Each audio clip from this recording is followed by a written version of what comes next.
If you point out the errors of his ego, you must be seeing him through yours, because the Holy Spirit does not perceive his errors.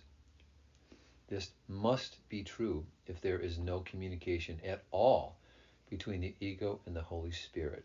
The ego makes no sense, and the Holy Spirit does not attempt to understand anything that arises from it.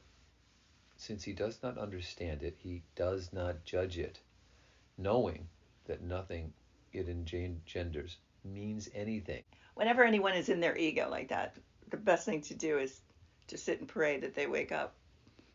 Really. That's why you're not supposed to resist someone who gets angry. You're supposed to basically receive it. When someone's angry, they need to be embraced. Yes. Given permission to just be where they are. If you know it's just because they're going nuts because they're in the ego and you're not thinking you're personally responsible for it, when you really understand that we are responsible for our anger, you can let someone be angry. Yes. Because you know it's there, so you don't have to get them to shut it down.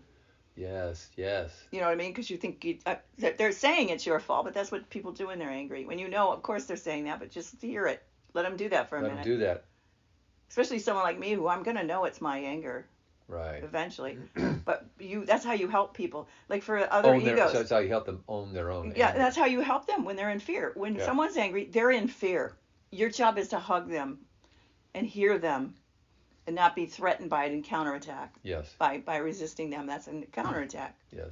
You know, that's when it's time to listen. Remember, it says anger is never justified. What that means is the meaning, if you're angry, whatever is making you angry has to be misunderstood, because in reality you could not be angry.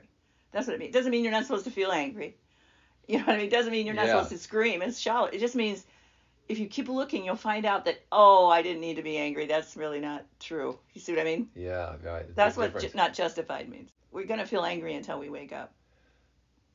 It's always because of misperceptions. We can help each other with this by allowing each other to process our anger, so we can re-look at things. Yes.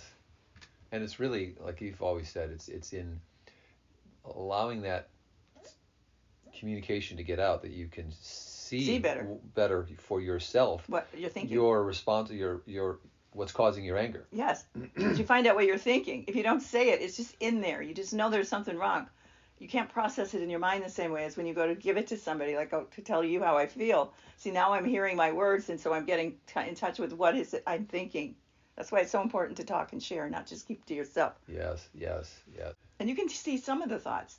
The thing is, when you go to share some what you're thinking, you can see how all of a sudden these other thoughts that are behind the first thoughts start coming out that you don't even know you were thinking. You only got the first little part of it.